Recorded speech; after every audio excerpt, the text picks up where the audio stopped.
He gingerly unwraps the covering, as he's done so many times before, and gestures for me to sit beside him. As I settle onto the bench, he carefully flips through the sketchbook. I've seen his drawings hundreds of times, but they never fail to amaze me.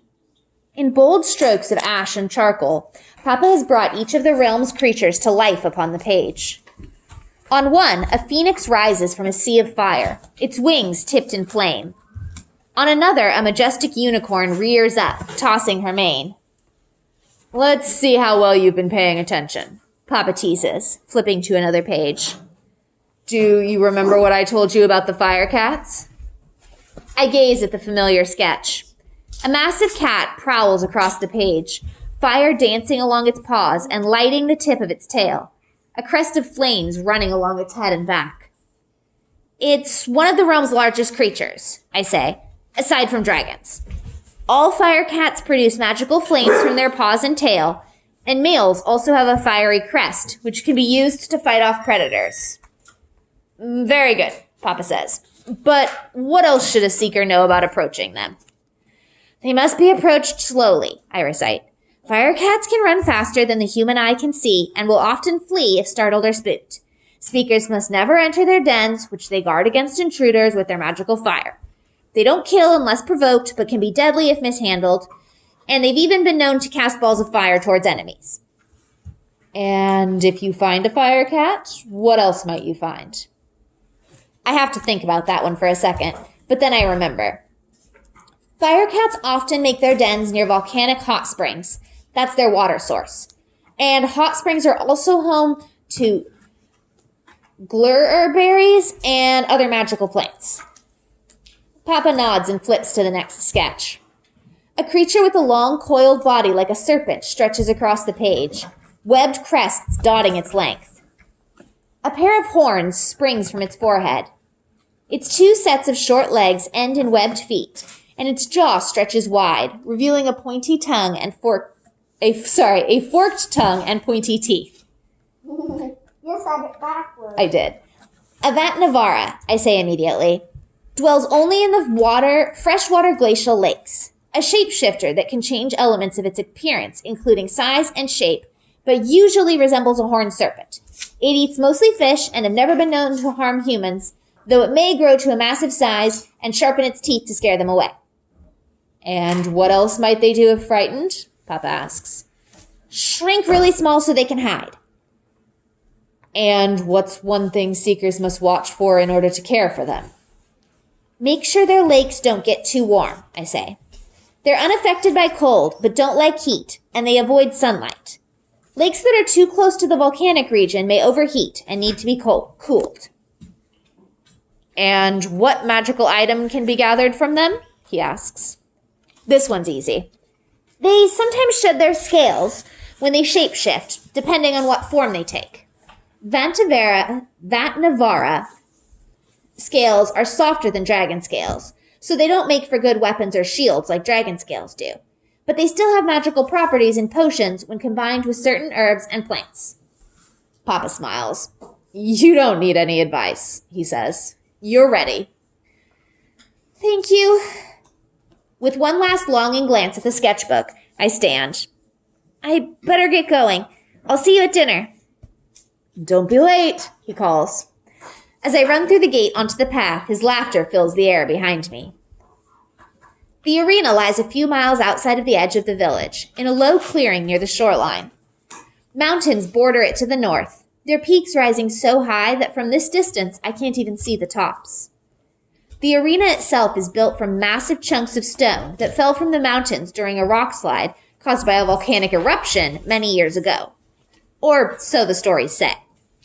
The villagers of old constructed tiered benches to encircle the arena's edges, allowing spectators to observe the competitions. But for now, the benches are empty. I enter the arena under the curved stone archway. A small crowd of boys stands in the center of the massive open space. There's no sign of any seekers. But then, I'm still quite early.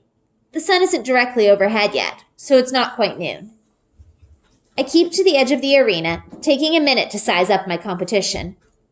Most of the boys are showing off, using their magic to do flashy tricks. Johann is utilizing the strength of his warrior gift to levitate heavy rocks and send them spinning through the air. The other boys shout and applaud like it's a big deal, but I'm not worried. While warrior gifts look impressive on the surface, they don't give you much of an advantage when it comes to tracking, healing, or caring for animals. Besides, Seeker Agnar has a warrior gift too, so I doubt they'll want another.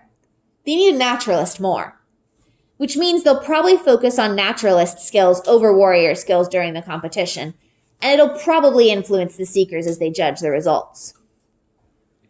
One of the older village boys, 14-year-old Emil, raises his hands and forms a shimmering shield of purple magic in the air, letting Johann's rocks bounce right off of it. A defender gift. They're important for Seekers, since they have to preserve the shields that encircle the boundaries of the realm, so he might be decent competition. But Seeker Ludwig is a defender, so they don't necessarily need a second. Besides, I have a feeling Emil is too energetic to stay focused on any one task for long. He'll probably get bored and wander off before training even finishes.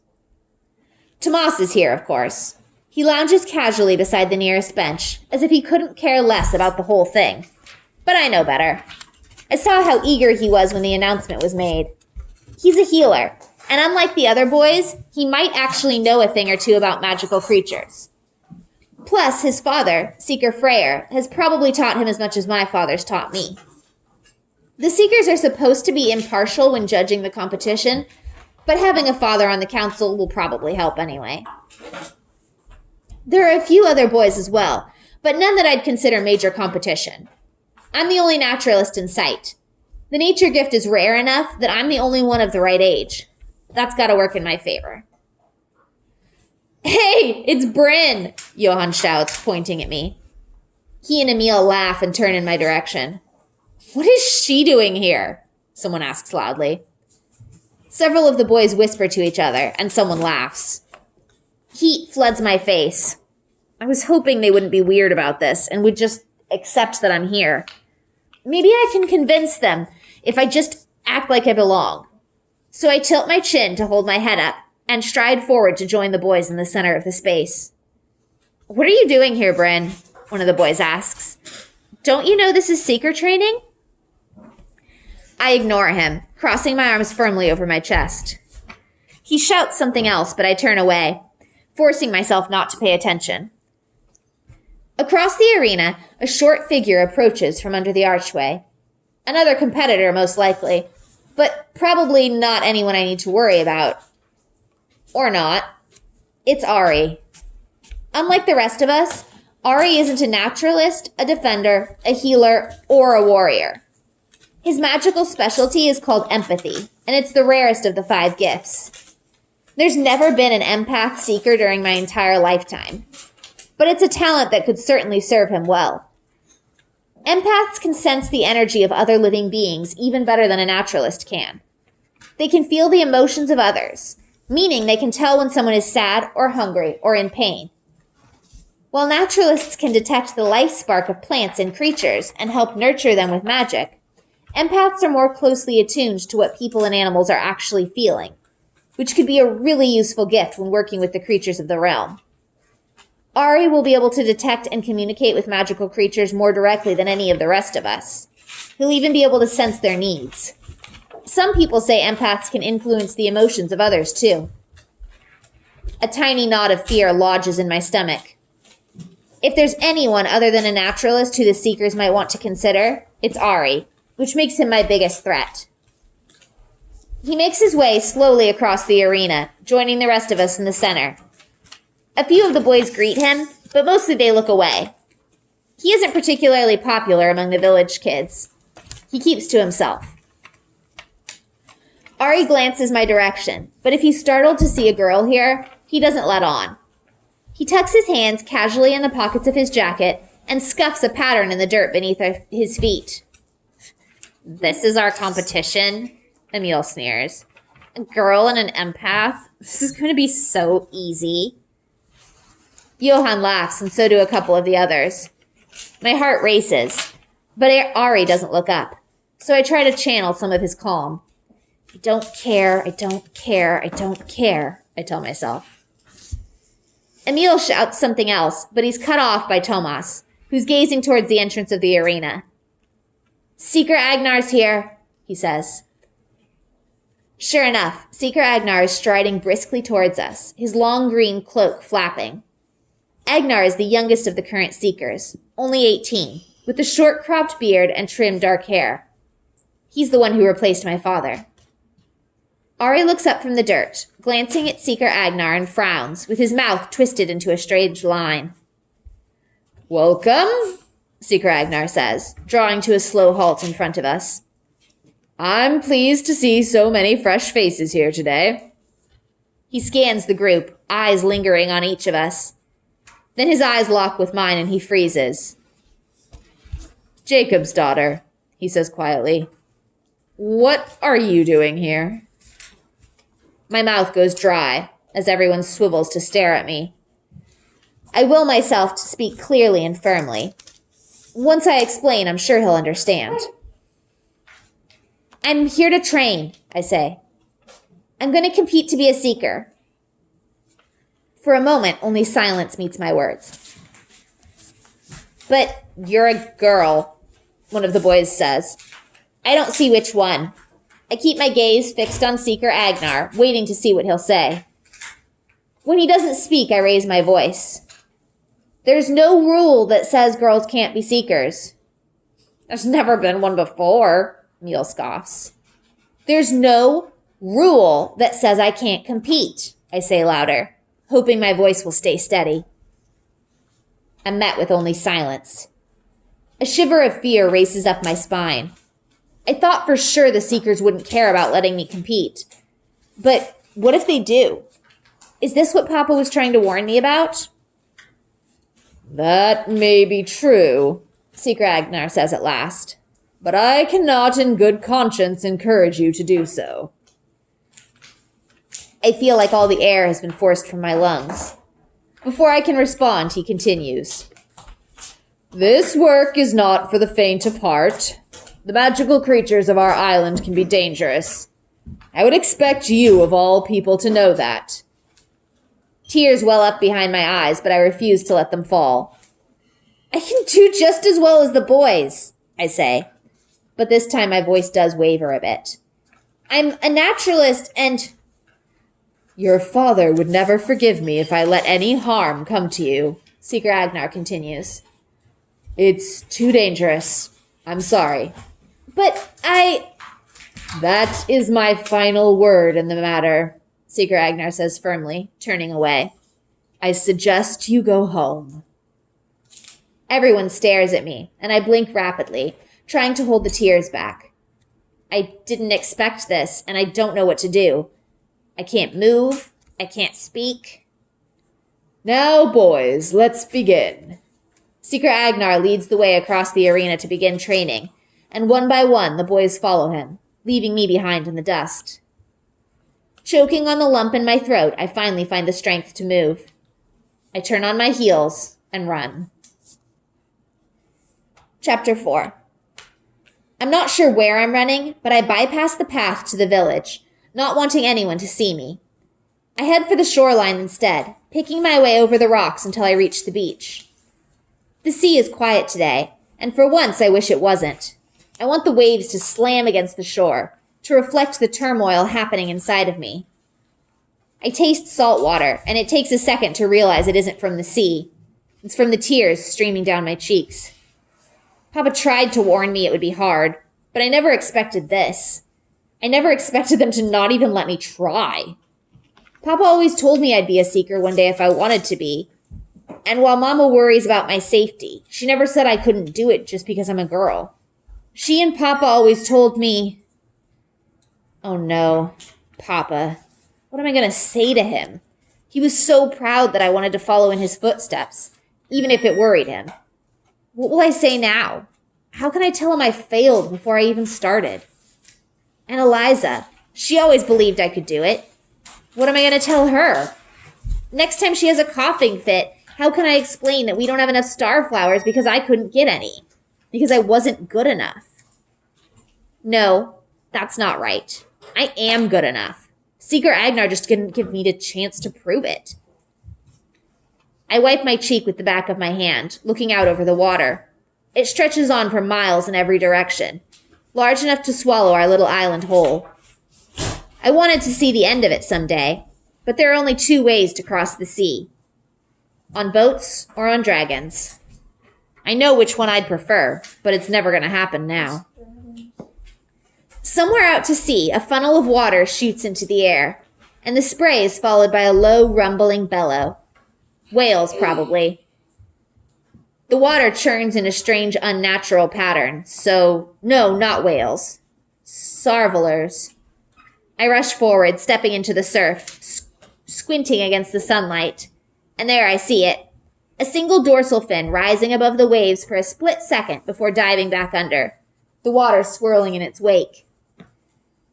Sarvolers are large sea creatures, much like ordinary whales, but once infused with our island's magic, they seem to have gained the ability to control the ocean's water, making currents and waves and even floods. Legend says that if the fishermen offer them food, they'll guide their ships with their currents and even lead them safely through storms. It's not unusual to see sarvolers in our ocean, but it still feels special every time. A reminder that our island is home to dozens of creatures, in land and sky and sea, magical and not.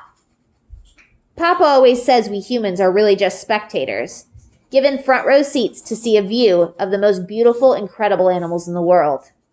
It's our island's magic that gives birth to dragons, unicorns and phoenixes, ice foxes, gear puffs, sea wolves, vatnavaras, fire cats, and more.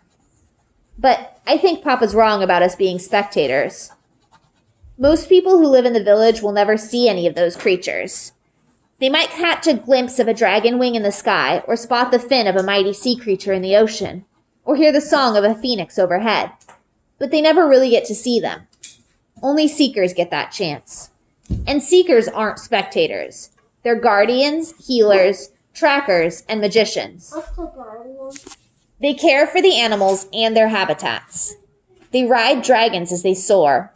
They bring back medicine and other supplies for our village, like starflowers. Seeker magic protects both our village and the wildlife of our island. They keep everything in balance. There's nothing else I want to do. Nothing else I can do. Girls in the village usually don't have jobs when they grow up. They're just supposed to cook and clean and sew and run their households. But I am not interested in any of that. How can I be happy watching generations of boys become seekers while I stay in the village? I don't want to live so close to the most incredible creatures in the world without getting to actually see them. The connection I had with the sea wolf cub means something, even if it only lasted for a minute. I want to be a seeker more than I've ever wanted anything. I don't care what Seeker Agnar says. I don't care if he refuses to train me. I don't need him. He can't stop me from competing. I have a week to prepare for the first trial, just like everyone else. And I already know more about being a seeker than almost everyone else. And I already have a strong nature gift.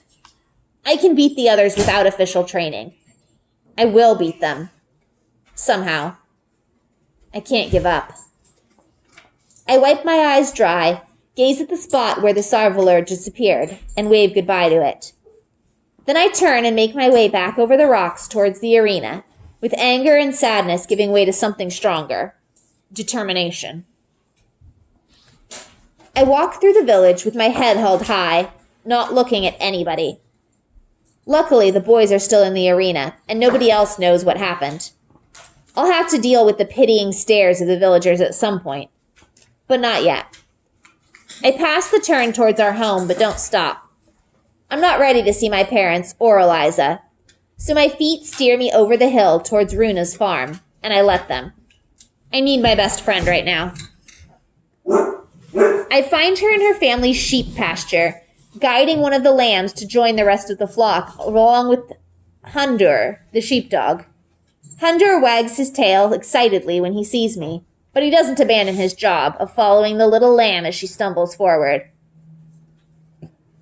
I reach out to the lamb with my magic and offer a tiny encouraging nudge. "Hey," Runa says, surprise coloring her voice. "I thought you'd be at..." Seeker training, I say. Yeah, well, apparently Seeker Agnar doesn't let girls train. Runa's jaw drops. You're kidding. I thought you said there wasn't a rule. That's the thing. There isn't a rule. But he's in charge of training sessions, and I guess he can just throw me out if he wants. Runa frowns. I am so sorry, Bryn. I know how important this was to you. Don't be sorry, I say firmly. This isn't over yet. It's just a minor setback. What do you mean? They can't stop me from competing. I'm still going to do it. I have 1 week to get ready before the first round. And if they won't train me, I'll just train myself. Runa says. Bryn, how are you going to... I haven't figured that out yet, I admit. But isn't training, important? I thought the whole point of the competition was to see who trained the best. I deflate. You think I can't do it? That I won't win? It's not that, Runa says, biting her lip. I think it's great, really. I know you're the best. I know that you know more about the realm than anybody. But there's never been one before. A girl seeker? Do you really think they'll let you in? Of course. I'll just have to be the first girl. Someone has to. Runa doesn't look convinced, but she lets it go. Do you think it'll be hard, the competition? I don't know, I say. I mean, I have a nature gift, so that's definitely going to help. I reach towards Hunter with my magic, seeking out the bright burning spark of life within him, and give it a gentle nudge with my gift. He wags his tail as he continues to herd the little lamb, his natural magic brushing up against mine. Obviously, Runa says, grinning. Everyone in the village can feel bits of the magic's current regardless of which of the 5 gifts they have. Runa's gift is healing, not nature, but she can still tell when I'm using my magic. But your gift would come in handy for the healing parts, I add. Obviously, Runa says again. She loves to goad me about her magic being more useful than mine. We can be a little bit competitive about it. And by a little, I mean a lot. Hey, you should compete too, I say, brightening at the thought. It might not seem so scary with my best friend by my side. We could practice together, and that could be our training. Runa wrinkles her nose. Wouldn't we be competing against each other then? Well, yeah, but it'd be fun. In other words, you don't think I'll be able to beat you, so you wouldn't care if I tried, she says. I didn't say that. But you thought it. It's fine, Bryn. Believe it or not, I have no interest in being a seeker. I don't believe that. Why wouldn't you want to see the glaciers and the volcanoes, and ride dragons, and find starflowers and phoenix ashes, and gyrepuff eggs, and... Runa shrugs. I like animals and all, but I'm not athletic like you are. But you're a great healer. That's not all the job is, though. Well, no. I'll leave you all the running and fighting and flying and all of that. Okay, your loss. She laughs. But you can totally ask me for help with the healing if you want. Okay, I'll ask you questions if I have any. You'll probably be up against the best young healers in the village, she says. Tomas is pretty good. I won't be up against the best young healers in the village because you won't be there.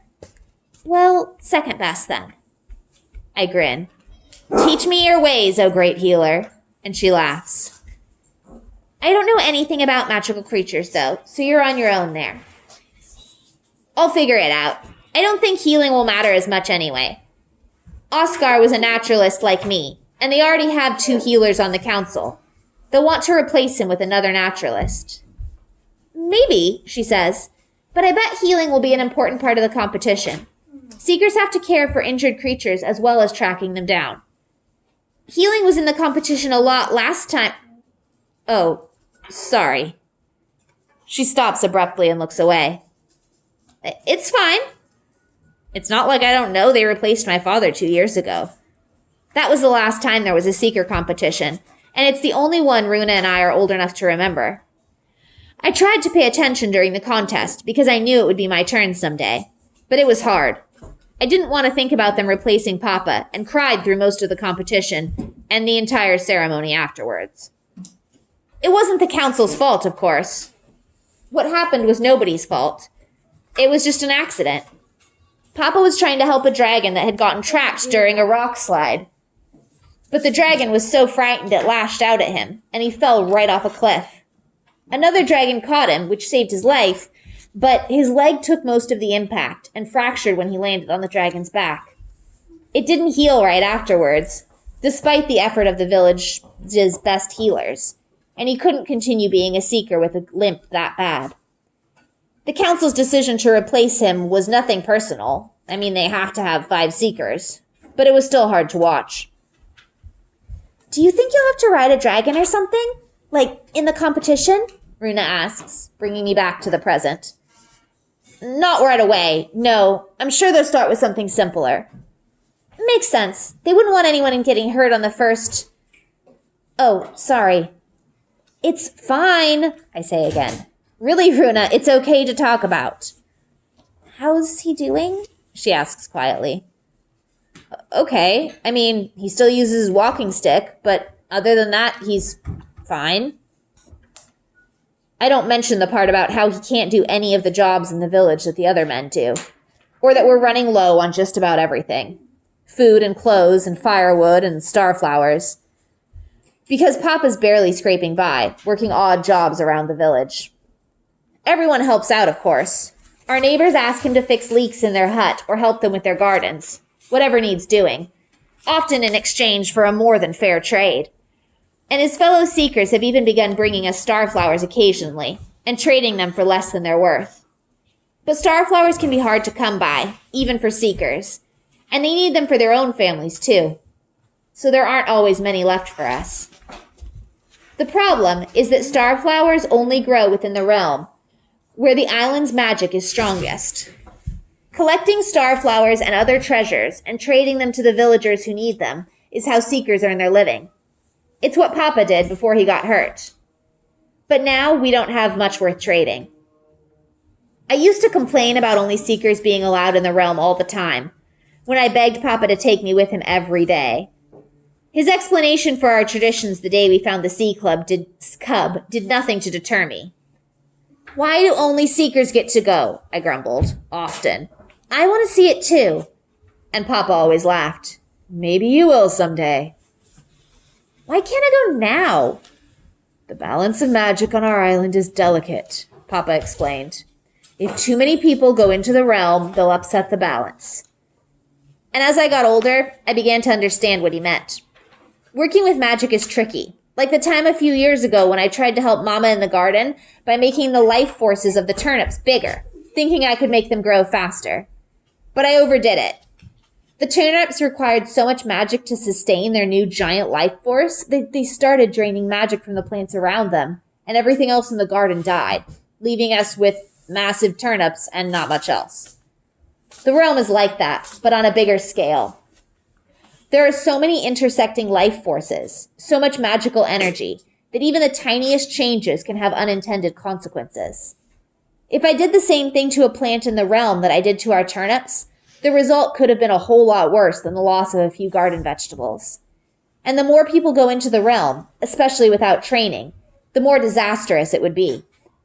But part of me still thinks it's unfair that only 5 people on our island will ever get to see the wonders, to care for its creatures, or to collect treasures like starflowers, which many people need.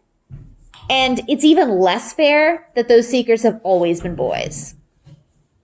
But once I become a seeker myself, I can find whatever we need. I can fly into the canyons and onto the mountains of the wild realm where the starflowers grow. Not to mention the fact that I'll get to see unicorns and ice foxes and phoenixes and all the other magical creatures that populate the realm, including real, actual dragons. It's a sacred duty to be chosen to enter the realm. Once I become a seeker, I'll join a short list of people from our village who've been given the honor. And considering how young most of the current seekers are right now, there might not be another competition for years. By the time another's held, I'll probably be too old. So this is my one and only chance. Do you think... I ask Runa, but I can't finish the sentence. What? Do you really think I can do it? Like, seriously? Of course I do. Seriously? Yes. You're one of the best magicians our age in the village, and you fight just as well as the boys, and you know more about magical creatures than anybody else. There's no way you won't make it. But earlier you said, forget what I said. It doesn't matter. You're right. There's no rule to say you can't compete. They have to let you. And you and I both know you're way better than the boys. You think so for sure? I know it. I grin. Thanks. She gives my shoulder a playful nudge. What are friends for? For helping me figure out how I'm going to train myself for the competition if they won't let me train with the boys. I say pointedly. I have to make sure I'm prepared for whatever the competition's going to throw at me. Like dragons. Right. No offense, Runa says again. But this doesn't sound like the most well thought out plan ever. It isn't. I only had 5 minutes to think about it. But now I have a week. That's plenty of time to figure out how I'm going to train by myself. And you'll help me, right? Of course I will. As long as it doesn't involve getting eaten by a dragon, or burned to death by a fire cat, or gored by a unicorn horn, or... Runa, unicorns don't gore people. But they could. Those horns look really sharp. She grins and I giggle. Trust Runa to know how to make me laugh, even when things seem awful. Hundr, having successfully guided the lamb back to the rest of the flock, bounds over to me, wagging his tail, and I grin and rub him behind the ears. Good dog, I say. You'll help me with training, won't you? Sure, Runa says. He's a regular predatory seawolf. Except he loves having his belly rubbed. I laugh. Maybe we could attach a stick to his head and he could stand in for a unicorn? Right, because grace and majesty are really his strong suit. Okay, maybe we'll have to come up with something else, but we'll figure it out. Runa shakes her head. What have I gotten myself into? Just think, without me, you'd never get into any trouble at all. That's true. Everything with you is an adventure. And this is going to be the best one yet. You'll see. Runa grumbles some more, but I can't stop grinning. With my best friend to help me, I know I can do this. I'm going to be a seeker, no matter what Seeker Agnar or anybody else says. I just have to figure out how.